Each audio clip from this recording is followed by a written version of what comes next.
Kangana versus Jaya Bachchan. It's a shame, जिस थाली में खाते हैं उसमें छेद करते हैं, गलत बात है। Kangana versus Urmila Matondkar.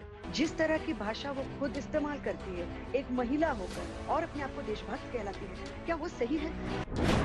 Kangana versus Taapsee Pannu.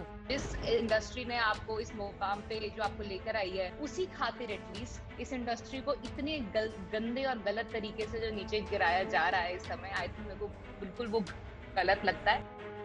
Kangana versus Hema Malini. जो बॉलीवुड के विषय में जो बात किया जा रहा है, गलत कहा जा रहा है, गंदा कहा जा रहा है, वो उसको रोकने के लिए कोशिश है। ये नाम यही नहीं रुकते। अनुराग कश्यप, करण जौहर, सोनम कपूर, स्वरा भास्कर, ऋचा चड्ढा, अनुभव सिन्हा, न जाने और कितने ही नाम है। लिस्ट बहुत लंबी है। एक कंगना के 1000 दुश्मन हैं और कंगना बन गई है सबसे बड़ी लड़ैया। जैसे ही मैं घर से भागी, 1.5-2 साल में मैं एक फिल्म स्टार थी, एक ड्रग एडिक्ट थी। मेरी जिंदगी में इतने सारे कांड चल रहे थे कि मैं ऐसे लोगों के हाथों में लग चुकी थी कि जहां से मुझे शायद मौत ही निकाल सकती थी। ये सब इतना सब डेंजर हो चुका था मेरी लाइफ में जब मैं टीनेजर ही थी अभी। सोच लो मैं कितनी खतरनाक हूँ। दुश्मन कितने भी हो, कंगना किसी से नहीं डरती। किसी को बुरा लगे या अच्छा, जो बोलना है वो बोलती हैं और तीखा बोलती हैं। यही बात उनके दुश्मन कैंप को चुभती है। मैं एक शतरानी हूँ, सर कटा सकती हूँ लेकिन सर झुका नहीं सकती। राष्ट्र के सम्मान के लिए हमेशा आवाज बुलंद करती रहूंगी। मान, सम्मान, स्वाभिमान के साथ जी हूँ और गर्व से राष्ट्रवादी बनकर जीती रहूंगी। सिद्धांत के साथ कभी समझौता नहीं किया, न ही कभी करूंगी। जय हिंद।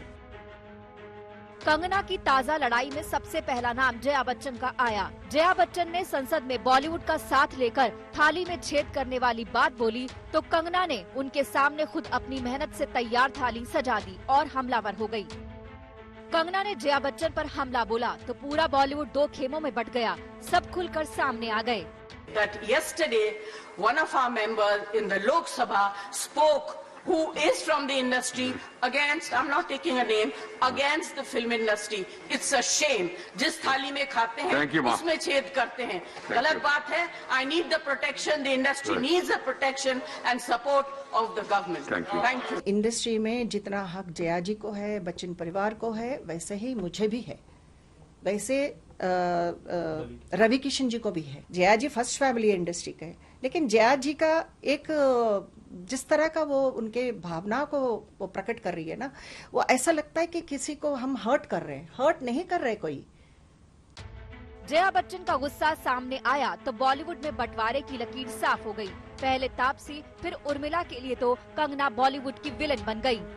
पहली बात तो उन्हीं के शब्दों में बोलना चाहूंगी, जिस थाली में खाते हैं उस थाली में छेद नहीं करना चाहिए। जिस इंडस्ट्री ने आपको इस मुकाम पे जो आपको लेकर आई है, जहाँ पे आप लोग आपकी बात सुनते हैं, आपको मानते हैं, आपको वैल्यू देते हैं, आपको उन्होंने इतना बड़ा स्टार बनाया है। ये इंडस्ट्री ने आपको प्लेटफॉर्म नहीं दिया होता तो शायद आप इतने बड़े स्टार नहीं बन पाते। तो उसी खातिर एटलीस्ट इस इंडस्ट्री को इतने गंदे और गलत तरीके से जो नीचे गिराया जा रहा है इस समय, आई थिंक मेरे को बिल्कुल वो गलत लगता है। सिर्फ बॉलीवुड में ही क्यों, हमारे देश के सामने आज एक बहुत बड़ा चैलेंज है ड्रग्स का। और मुझे लगता है हमारे युवा और हर मुझे लगता है उम्र के लोग इससे शायद पीड़ित है, इससे जूझ रहे होंगे। अगर ये बॉलीवुड में कुछ लोग करते हैं या अगर ये बॉलीवुड में मौजूद है तो जरूर इसको फाइंड आउट कर दिया जाना चाहिए और उसके ऊपर ऐसे लोगों पर भी कार्रवाई होनी चाहिए और इस नेक्सस को खत्म किया जाना चाहिए। उर्मिला की बातों से कंगना गुस्से में आ गई। उन्होंने कहा उर्मिला ने उनके संघर्ष का मजाक उड़ाया है। उर्मिला को एक्टिंग के लिए नहीं जाना जाता, वो तो सॉफ्ट पॉर्न स्टार हैं। बॉलीवुड से कंगना के तल्ख रिश्ते में फिल्म डायरेक्टर अनुराग कश्यप का नाम भी जुड़ गया है। अनुराग कश्यप के साथ कंगना ट्विटर पर भिड़ गई है। बहस की शुरुआत तब हुई जब अनुराग ने कंगना के शतरानी वाले ट्वीट पर तंज किया। बस एक तू ही है बहन, इकलौती मणिकर्णिका। तू ना 4-5 को लेके चढ़ जा चीन पे। देखो कितना अंदर तक घुस आए हैं। दिखा दे उनको भी कि जब तक तू है इस देश का कोई बाल भी बांका नहीं कर सकता। तेरे घर से एक दिन का सफर है बस LAC का।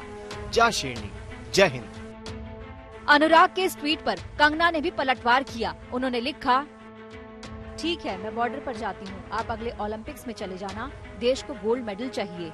हा हा हा, ये सब कोई B ग्रेड फिल्म नहीं है। जहाँ कलाकार कुछ भी बन जाता है। आप तो मेटाफॉर्स को लिटरली लेने लगे। इतने मंदबुद्धि कब से हो गए? जब हमारी दोस्ती थी तब तो काफी चतुर थे।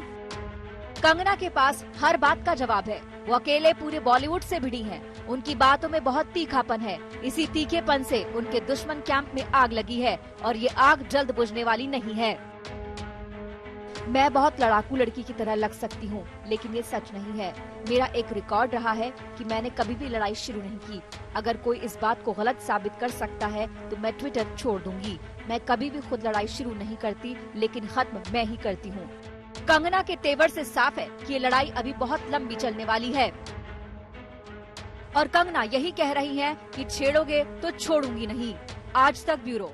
नमस्कार, मैं हूं अंजना ओम कश्यप। हमें उम्मीद है ये वीडियो आपको पसंद आया होगा।